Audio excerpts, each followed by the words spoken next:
नमस्कार। City news के दर्शकों के लिए आज मैं फिर से लेकर आ रहा हूं सीधी बात डॉक्टर के साथ। आज हमारे साथ स्टूडियो में आए हुए हैं जाने माने चिकित्सक तथा इंटेंसिविस्ट तथा इंडियन मेडिकल एसोसिएशन के अध्यक्ष डॉक्टर दिनेश वागाडे। नमस्कार। नमस्कार, स्वागत है सर आपका। धन्यवाद। दर्शकों, 1 जुलाई यानी राष्ट्रीय चिकित्सा दिवस यानी नेशनल डॉक्टर्स डे। 1 जुलाई ये राष्ट्रीय चिकित्सक दिवस इसलिए मनाया जाता है क्योंकि भारत के जाने माने चिकित्सक भारत रत्न डॉक्टर BC रॉय, इनके सम्मान में यह दिन मनाया जाता है। यह एक संयोग है कि 1 जुलाई को ही उनका जन्मदिवस है तथा 1 जुलाई को ही उनका निधन हुआ। डॉक्टर BC रॉय लगभग 14 साल तक पश्चिम बंगाल के मुख्यमंत्री रहे और उन्हें 1961 में उनकी आरोग्य सुविधाओं, आरोग्य चिकित्सा क्षेत्र के उनके सराहनीय कार्य के लिए उन्हें भारत रत्न से नवाजा गया। आज का दिन इसलिए भी महत्व का है क्योंकि यह दिन डॉक्टर्स जिन्होंने त्याग, समर्पण और अपनी सेवा वृत्ति से समाज की आरोग्य सेवा में सराहनीय कार्य किया है, उनको सम्मानित किया जाता है।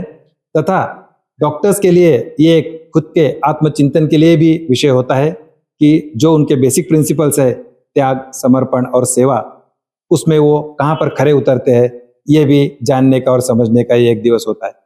इसी के साथ चिकित्सा सेवा में जो नए नए संशोधन होते हैं, नई नई उपलब्धियां होती है, उनके लिए उत्सव मनाने का भी यह दिन है।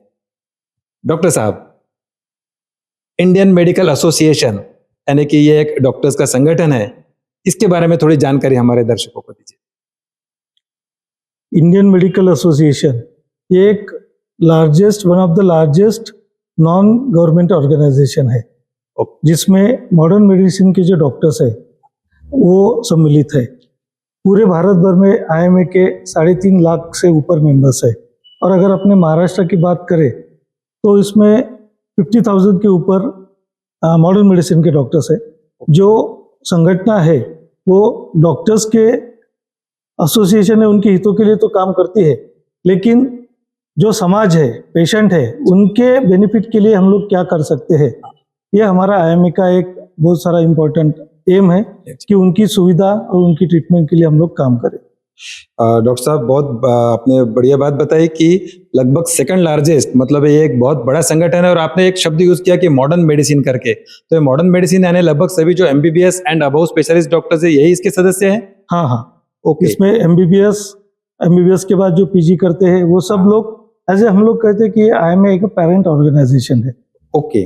तो एक मेरे ख्याल से जितने भी एक आधुनिक चिकित्सा प्रणाली है उसके सभी डॉक्टर्स का एक संगठन है और निश्चित ही चाहे डॉक्टर्स का संगठन है, लेकिन डॉक्टर्स और उनसे जो बेनिफिशियरी होते हैं यानी समाज, उनकी जो आरोग्य सेवा समाज में पहुंचती है, वो पहुंचने के लिए हमेशा मेरे ख्याल से IMA का बहुत बड़ा योगदान होता है।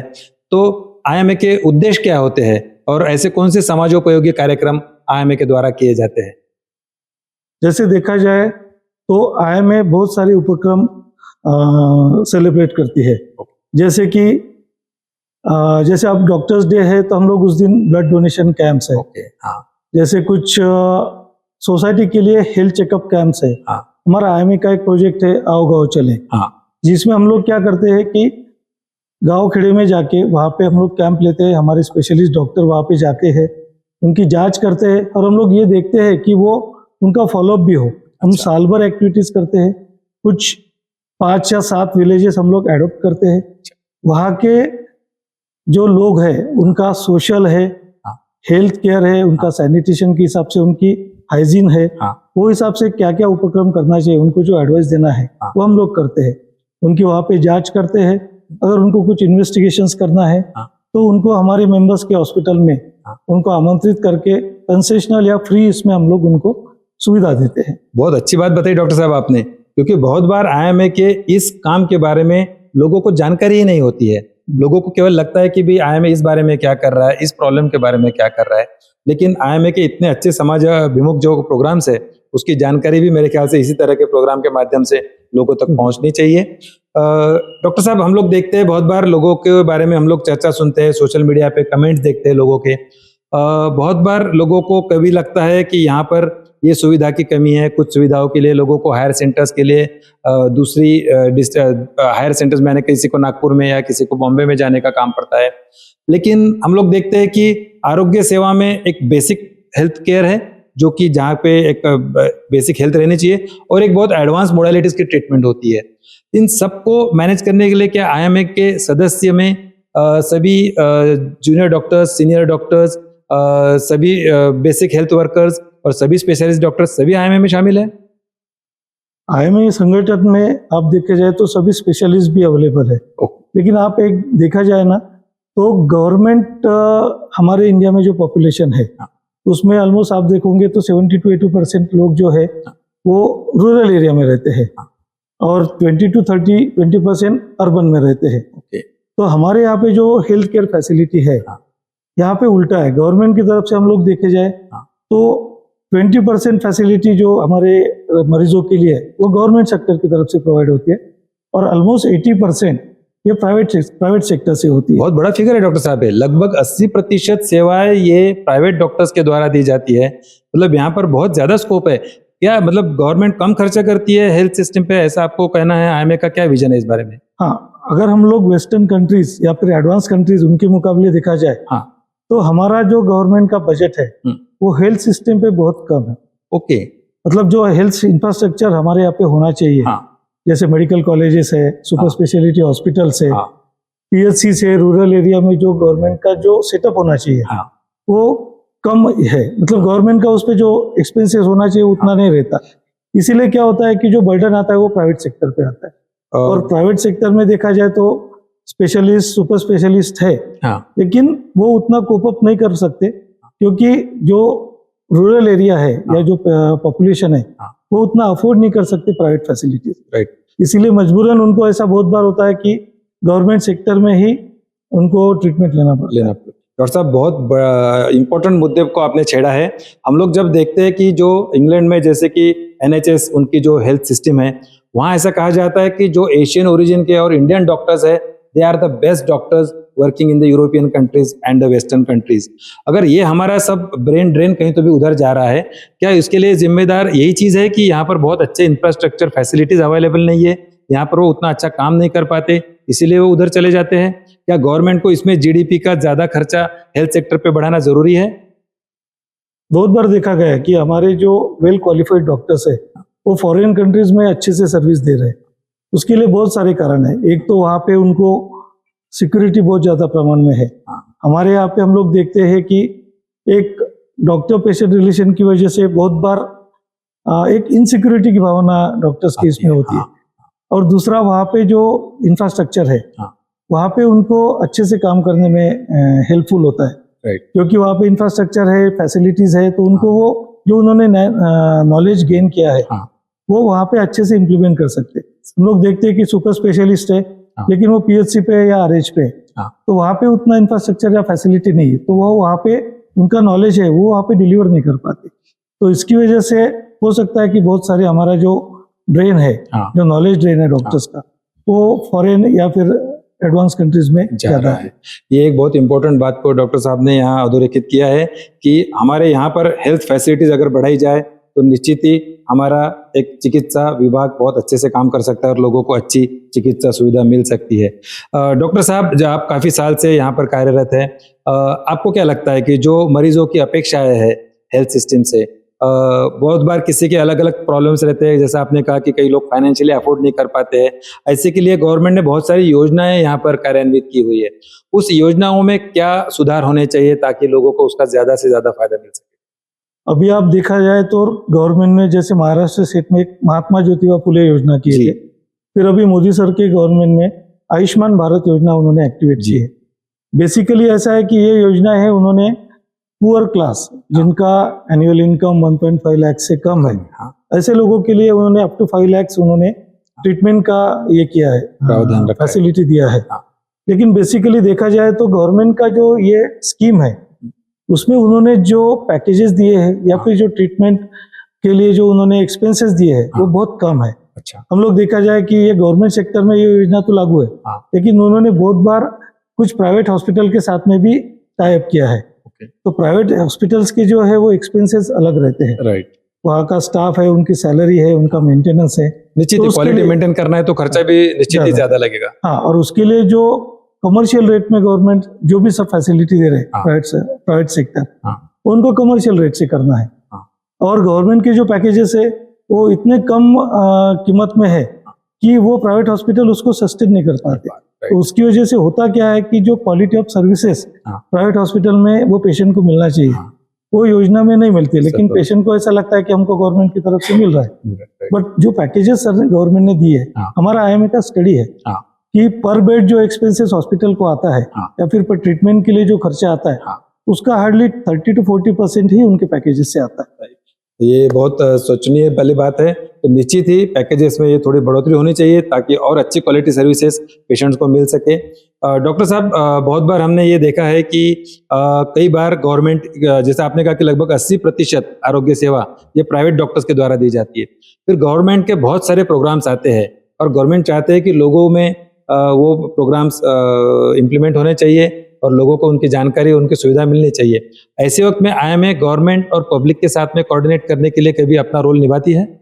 हाँ, जैसे हम लोग देखते हैं कि IMA का गवर्नमेंट के साथ में मल्टीपल मोडालिटीज पे कोऑपरेशन होता है, कोऑर्डिनेशन होता है। ओके। जैसे अभी आप देखा जाए तो पल्स पोलियो अभियान है। हाँ। अभी 28 जून को पल्स पोलियो अभियान हुआ। जी। तो गवर्नमेंट का ये जो स्ट्रेटेजी था उसमें IMA का इन्वॉल्वमेंट, IMA के डॉक्टर्स, हाँ। उनका जो हॉस्पिटल है, उनके हाँ। पेशेंट्स है, हाँ। उनके इंफॉर्मेशन के लिए IMA ने बहुत सारा मदद किया। इनिशिएटिव लिया। जैसे second thing, tuberculosis, government national tuberculosis eradication programme बना है। हाँ। तो उसमें IMA के जो डॉक्टर्स है, IMA एज ए एसोसिएशन है, हाँ। वो पेशेंट के बेनिफिट के लिए हाँ। उनके डॉक्टर्स के थ्रू पेशेंट्स को बहुत सारा उसमें इंफॉर्मेशन देती है, उनका नॉलेज बढ़ाती है। हाँ। और गवर्नमेंट के जो फैसिलिटीज है हाँ। वो उनको उसके बारे में अवेयर करती है, तो जिससे पेशेंट्स को बहुत सारी फायदा होता है। बहुत अच्छी बात डॉक्टर साहब। डॉक्टर साहब, अभी आप इंडियन मेडिकल एसोसिएशन के प्रेसिडेंट है, तो आपका ये टेन्योर लगभग मेरे ख्याल से 1 साल का रहता है।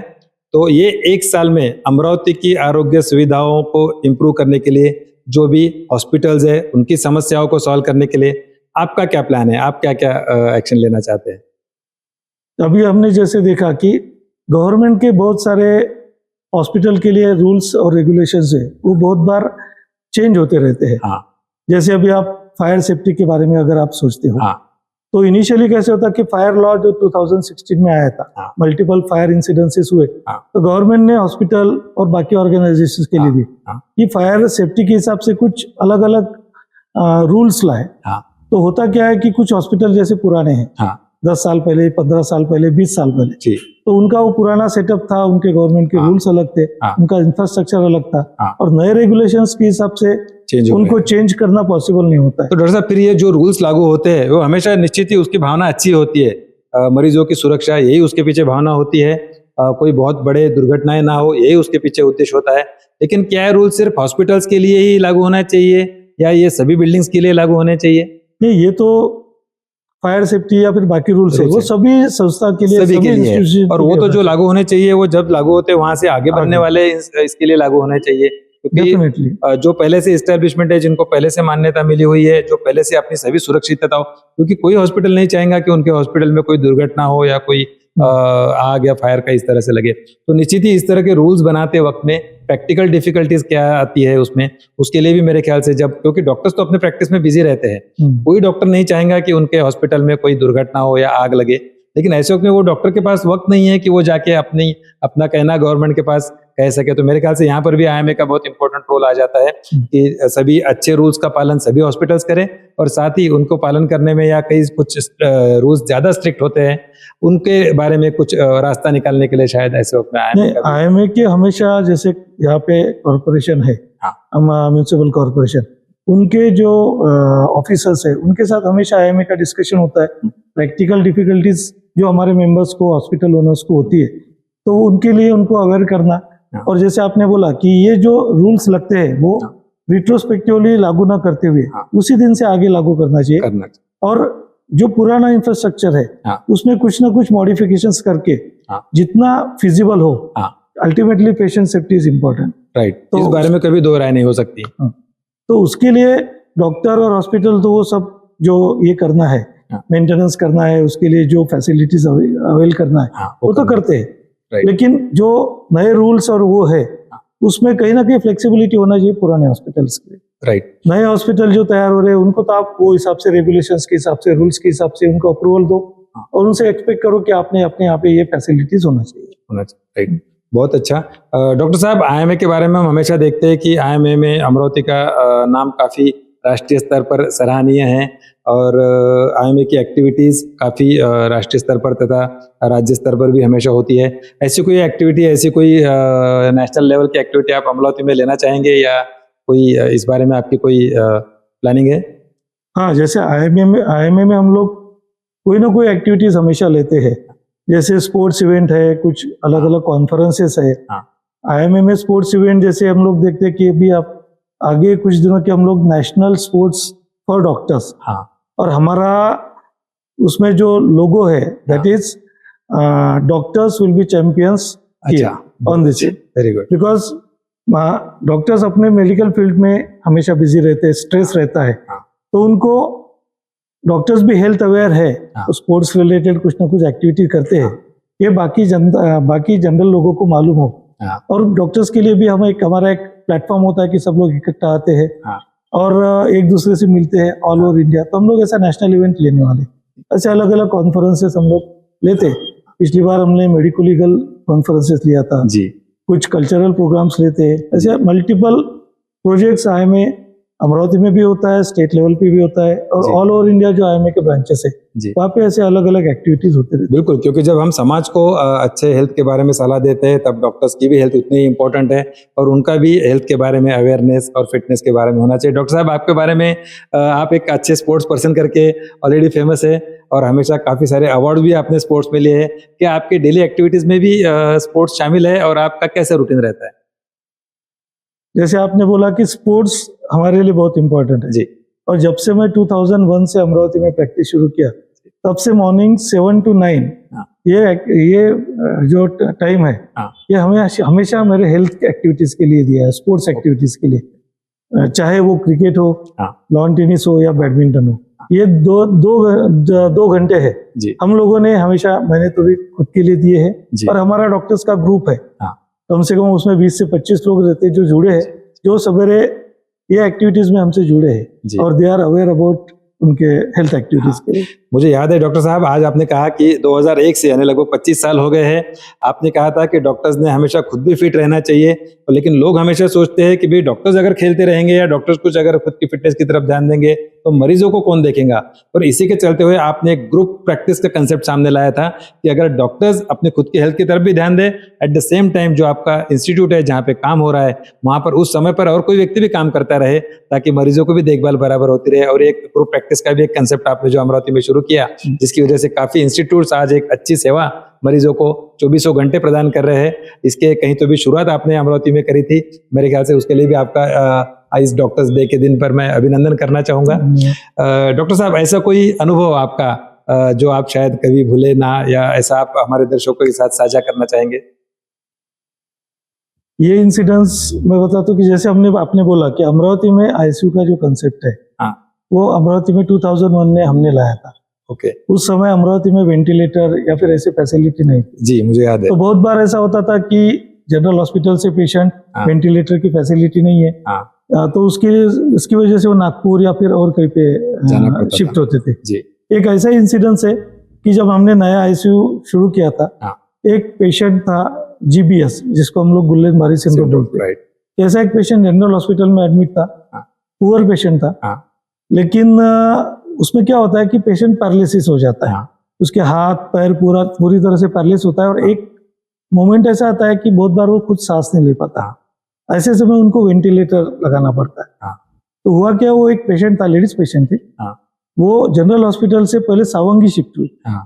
सावंगी शिफ्ट वेंटिलेटर सपोर्ट के लिए, वहां पे वेंटिलेटर ये नहीं था, ये गवर्नमेंट हॉस्पिटल से हुआ था। वहां से वो नागपुर गए।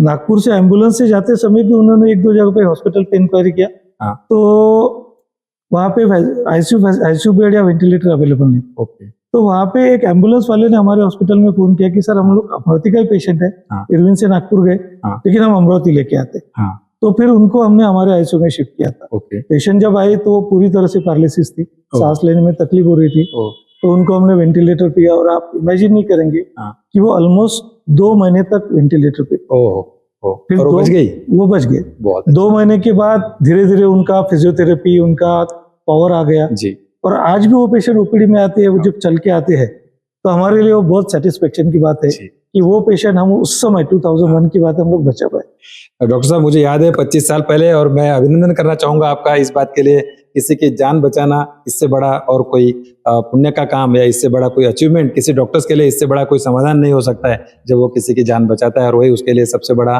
रिवॉर्ड होता है। डॉक्टर साहब, हमने बहुत बार ये देखा है कि इंडियन मेडिकल एसोसिएशन की तरफ से काफ़ी सारी एक्टिविटीज़ लोगों के लिए की जाती है। हम चाहेंगे कि जब आपका ये प्रेसिडेंशियल टेन्योर है उसमें ऐसी ही समाज के लिए एक्टिविटीज़ हमेशा होती रहे। अमरावती की चिकित्सा सुविधा अगर हमको सुधारनी है और अच्छी करनी है तो उसके लिए जितनी जिम्मेदारी डॉक्टर्स की है उतनी जिम्मेदारी समाज की है, उतनी जिम्मेदारी प्रशासन की है और उतनी जिम्मेदारी पॉलिसी मेकर्स की है। किसी भी चीज़ को अच्छा अगर करना है तो उसके लिए एक अच्छा संवाद या अच्छा कम्युनिकेशन ज़रूरी है। डॉक्टर्स और पेशेंट्स इनके बीच के रिलेशंस हमेशा अच्छे रहने की उम्मीद है और ये बहुत ज़रूरी है अगर हमें अच्छी आरोग्य सुविधाएं देना है तो। आप इस बारे में क्या राय देंगे? पेशेंट्स के लिए क्या सलाह देंगे और डॉक्टर्स के लिए भी क्या सलाह देंगे?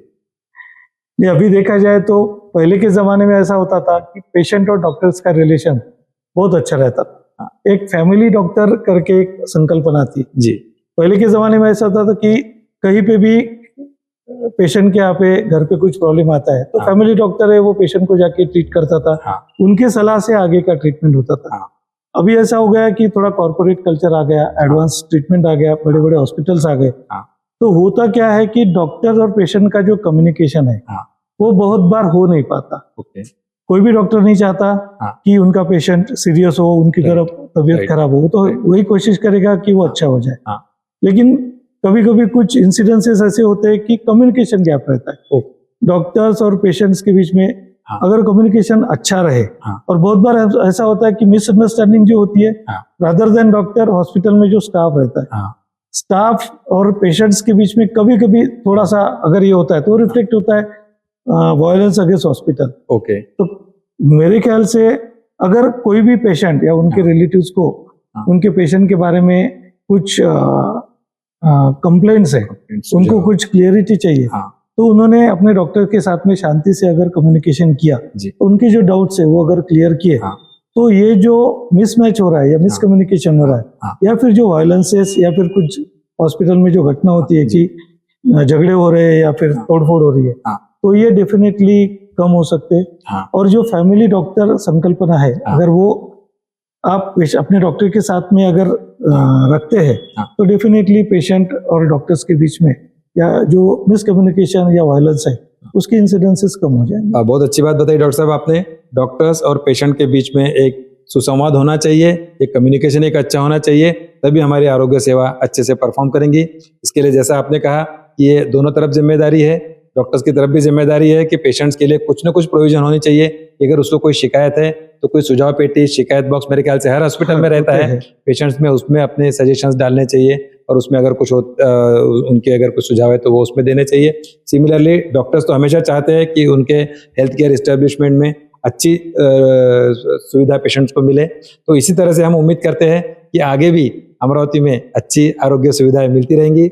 आज आप हमारे स्टूडियो में आए, हमारे साथ आपके विचार साझा किए, मैं आपका धन्यवाद करता हूँ। नमस्कार। नमस्कार।